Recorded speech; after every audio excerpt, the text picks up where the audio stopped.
Welcome to the Diplomacy Show, where we look at the context behind the text, the meaning behind special events and gestures, the historical and geopolitical compulsions behind foreign policy choices. Our focus today is on the United States.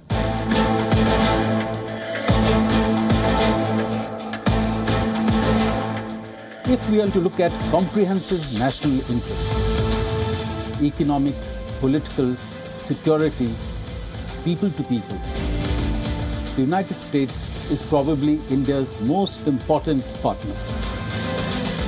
It is India's largest trading partner, the largest source of foreign investment, largest partner for civilian technology, the largest single country presence of the Indian origin diaspora at 4 million, and the largest host to Indian students in US universities at 200,000.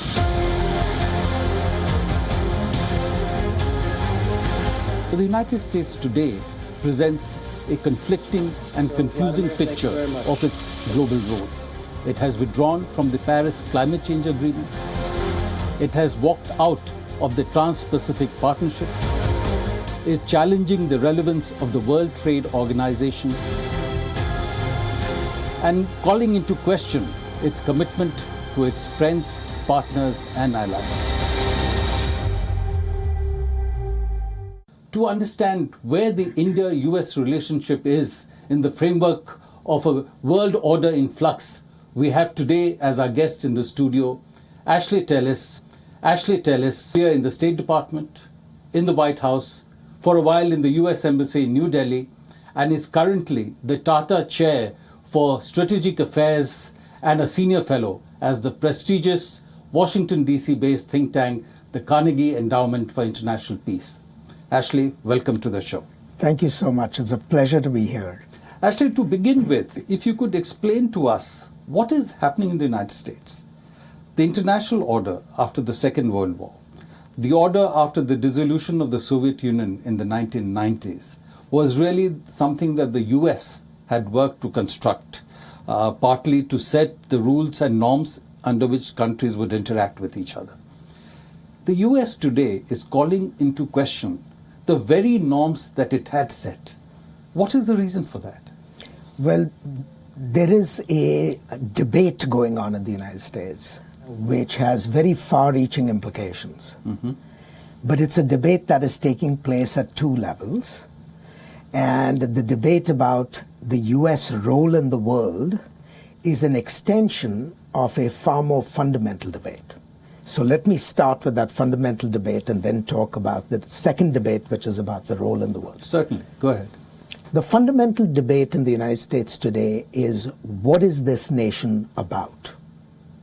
For many, many decades, we held on to the view that this was a country which was birthed by certain ideals, and to be American was fundamentally a matter of commitment to a constitution, to an idea. So that was talking in terms of the US exceptionalism in the global context. Absolutely, because among all the other nations on earth, the idea was that being American was not defined by your ancestry, was not defined by your religion, was not defined by anything other than your commitment to the Constitution. Now, we had one aberration. For a large part of our history, the issue of color was critical because it was linked to the history of slavery in the United States and its history. But once yes, it has been said that in the US Constitution, when originally it said all men are created equal, yes, it didn't include their people of color. And of course, things evolved over time. Absolutely. And once that victory was won, the idea that to be American was really a person who was committed to the Constitution was what we thought had triumphed for posterity. Now, as a result of the economic convulsions of the last 30 years, the spread of globalization, and so on and so forth, it turns out that the fruits of the prosperity that we enjoyed were not shared by all. And so an older idea, which was recessed, has now come back to the surface. And which is that idea? That idea is that to be American, you have to be born in this country, essentially from white ancestry. And many of Trump's supporters are repudiating the idea that America is a multicultural nation where citizenship is simply a function of constitutional confession. And that will be quite a challenge at a time when a growing percentage in the United States is not of white ancestry. And that is part of the paradox of this process. And so some have argued that this is in fact the last gasp of the ancien regime, which believed that nationalism, national identity is a matter of blood and soil. Now that you've explained the context in which the present reaction, in a sense, is happening in the United States, I wanted to get your thoughts on the US-India relationship. Yes. You yourself have played a very important role at different phases. As I mentioned earlier, you had served in the embassy here. When the Civil Nuclear Cooperation Agreement was being negotiated, again, you were involved in that process. Sure. And that agreement, in many ways, has really transformed the relationship. Yes. Because it opened up access to technology, opened up opportunities for defense cooperation. And although the relationship has evolved very positively since 2000, over different presidents, Yes. Clinton, President Bush, President Obama, Yes. Democratic, Republican, many are today beginning to question whether the US retains the same commitment to the relationship. Is the US focusing in a transactional way on just the economic dimension, not the overall dimension? Are there sort of uncertain messages coming from the US? So how are you assessing where the relationship is today, how it has evolved over time? I think this is a real issue that is live even as we speak, because there are debates about trade, there are debates about the burdens that the two partners have to bear, and so on and so forth. But let me link this to the question you asked me earlier.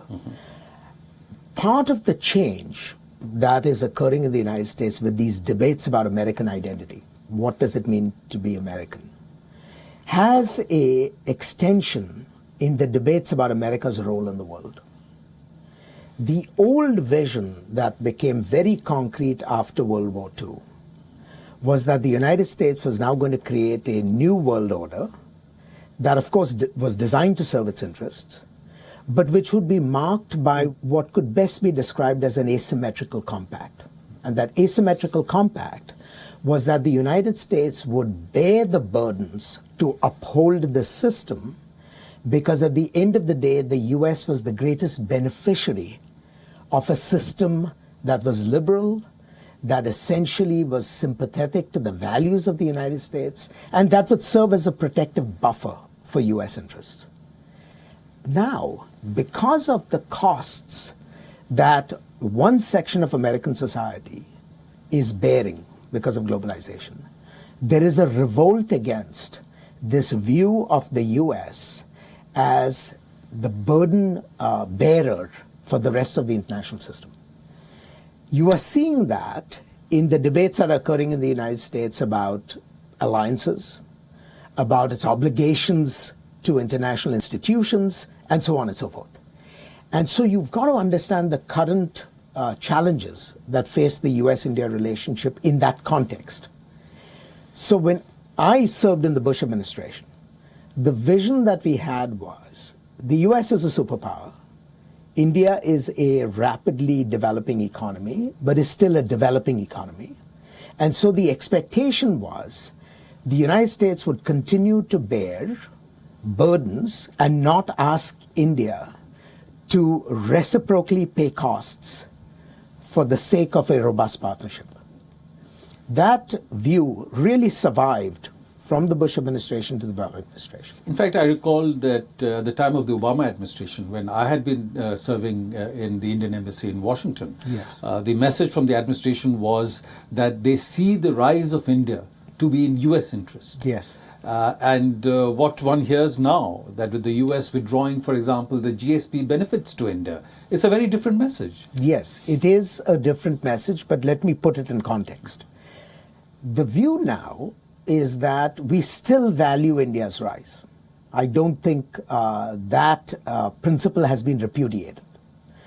But there is a second element which has come to the surface that was never present in the Bush and Obama years. That is, there's going to be no free ride for India as it makes its way to the top. And this administration is essentially saying, while we welcome your rise, and we will work with you in some ways to achieve it, we are not inclined to bear those disproportionate costs to sustain your rise. In the latest issue of Foreign Affairs, you've written an article along with Robert Blackwell, former US ambassador to India, who was credited by many at that time by starting the advocacy for a stronger US-India relationship. So in that article, you made another important argument for the importance of the US-India relationship. So what is the argument that you have put out there? Well, the argument was a very simple one. The argument was that as the US looks out into the world for over the next 30 to 50 years, we are going to be faced with one single important geopolitical challenge, and that is the rise of China as a competitor to US power, a country that seeks over time to gradually displace the United States, first in Asia and then globally. We saw that world coming for many, many years. And what we argued was that it is now time to think about a response. Today, we don't have the luxury of what would have been the classical American response, which was containment. Containment worked in the Cold War because we did not share economic ties with the Soviet Union. We have deep economic ties with China. And China has huge investments in the United States. Absolutely. Almost $1 trillion in US securities. Absolutely. It is a reciprocal economic binding relationship. So the notion of containment was just silly on the face of it. And so as we were struggling to develop an alternate strategy, the strategy that finally triumphed in the Bush administration's thinking, and we were very strong advocates for that strategy, was that the solution to dealing with China was not to attempt to contain it, but rather to build the power of independent states on China's periphery. Because if you can ring China with a collection of powerful, preferably democratic states, then China's ability to misuse its power would by definition be minimized. So there seems to be a bit of a dichotomy in the sense that you're talking about, from the US perspective, the importance of India, the importance of the US-India relationship, not to contain China, but to, as is said in the US, shape the environment around the rise of China. Yes. But at the same time, when you look to the west of India, for example, to Afghanistan, and there the US is today trying to work out essentially an agreement with the Taliban to enable it to withdraw from Afghanistan. And many analysts in India have pointed out that as the US is pursuing this process, it is not quite paying attention to India's concerns and interests in Afghanistan. It is focusing essentially on its own political interests and compulsions and how to set a framework to get out. How do you explain this, and how do you explain what is happening in Afghanistan? What is driving the US towards the policy it is pursuing in Afghanistan? I think there are three elements that have come together that explain US policy. One is simply American exhaustion with a long war that people see has no ending. The burdens of that war have been significant. I think everyone acknowledges that. And no one sees an end in sight.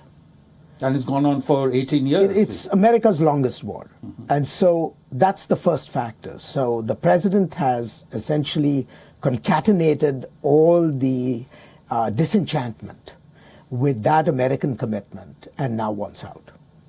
There's a second element. And the second element is a very strong view that with the rise of China being now a reality, the United States cannot afford to pour tens of billions of dollars in Afghanistan, where vital American interests are not seen to be at stake. We could win that war in a week if we wanted to fight it. But I'm not looking to kill 10 million people. I'm not looking to kill 10 million Afghans, because that's what would have to happen. And I'm not looking to do that. But it's a war that has been going on for almost 19 years now. And frankly, it's ridiculous. But with that being said, it's a dangerous place, and we have to always keep an eye on it. One of the things that has impacted on the US-India relationship over decades has been US approach to Pakistan. And at a time when India worked for non-alignment, Pakistan offered itself as a military ally of the US to contain the Soviet Union. And so the US gave military supplies. Yes. Later, for a while, the US lost interest in Pakistan. But once the Soviet Union moved into Afghanistan, Pakistan again became a partner for the United States in a way to build jihad, to drive the Soviet Union out of Afghanistan. After 9/11, once again Pakistan got some relevance because US troops, supplies into Afghanistan had to go through Pakistan. Yes. And today it seems, despite providing safe haven to terrorism, providing safe haven to Taliban, who have worked to kill US soldiers in Afghanistan, Pakistan seems to have once again become relevant in the context of Afghanistan because it is assessed that they have capacity to influence the Taliban to pursue some kind of talks with the US to enable it to withdraw from Afghanistan. Now, what is happening in the US-Pakistan relationship today, and what should India be watching out for? So let me first start by acknowledging that there is a dilemma for US policymakers.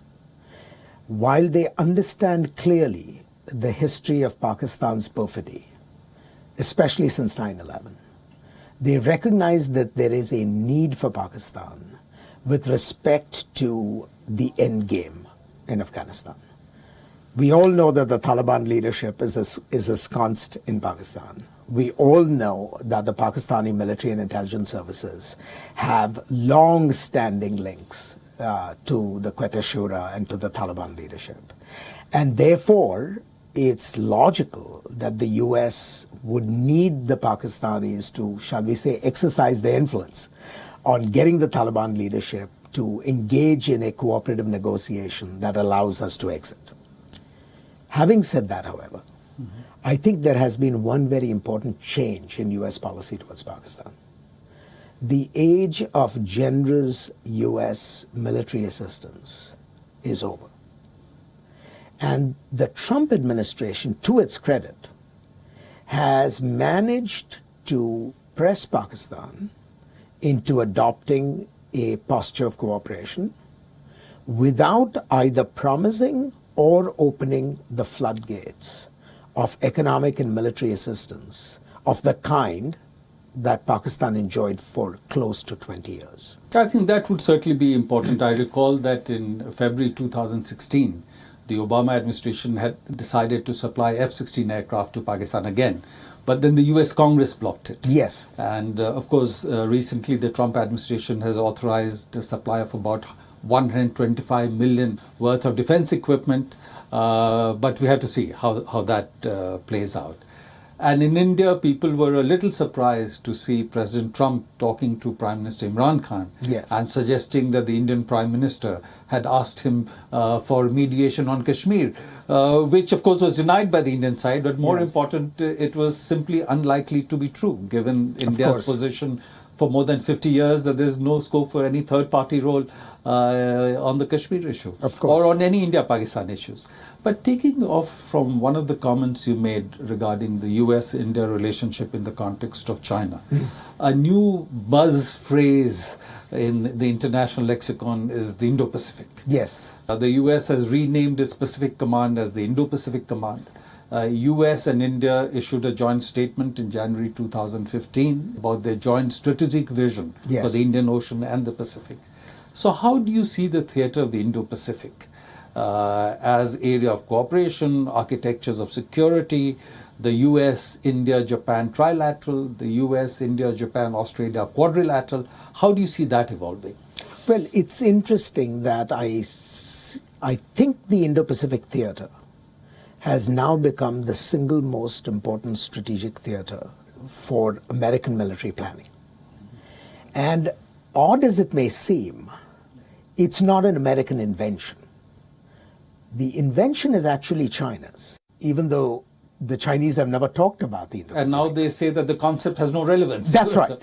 But the interesting thing is that the Indo-Pacific as a unified strategic theater is really a product of China's entry into the Indian Ocean. both as an economic and as a military power. If China was not involved in the Indian Ocean, the relevance of the Indo-Pacific would be highly questionable. And now they have a facility in Djibouti, they're working in Gwadar. Absolutely, and you can expect to see over the next few decades a multiplicity of such facilities mushrooming around the Indian Ocean rim. Because the Chinese, for their own good strategic reasons, have come to recognize their dependence on the Indian Ocean area for energy supplies, as markets for Chinese goods, as areas where Chinese labor is involved in various kinds of economic activities.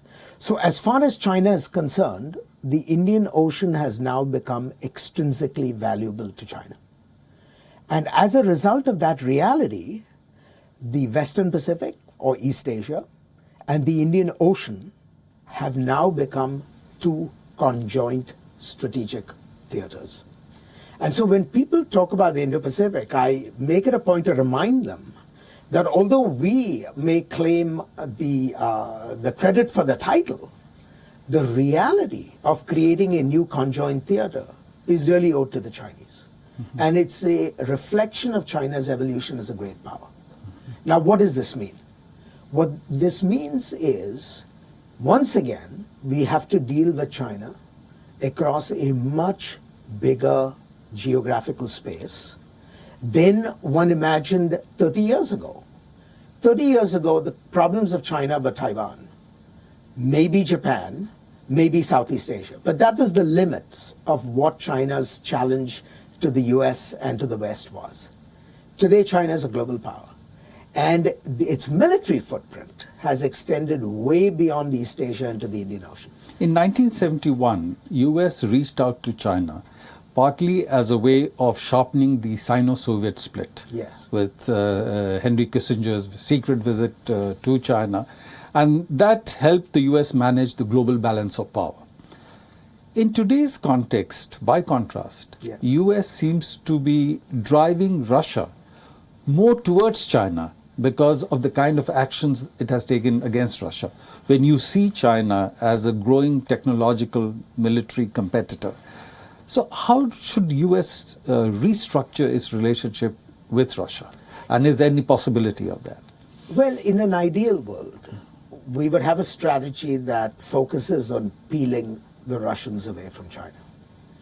And I think we might have been able to do that were it not for the rise of Putin and Putin's view about malafide US actions towards Russia in the aftermath of the Cold War. Putin has a very simple view about the United States, which is that the United States destroyed the Russian Empire. It forced the expansion of NATO and brought essentially Western power to Russia's doorsteps.